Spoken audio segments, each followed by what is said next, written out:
Kobdi toll નાકા નજીક bike અને truck વચ્ચે અકસ્માત સર્જાતા બાઇક ચાલક પોલીસનું ઘટના સ્થળે જ મોત નીપજ્યું।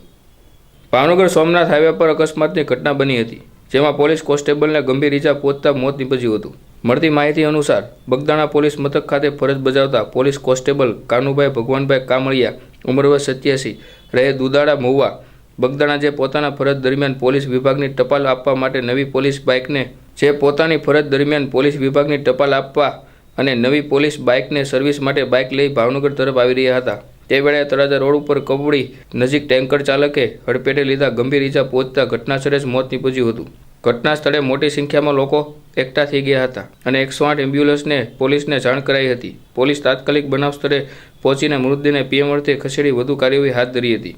પોલીસ કર્મીનું વાહન અકસ્માતમાં અવસાન થતાં પોલીસ બેડામાં શોક છવાયો હતો।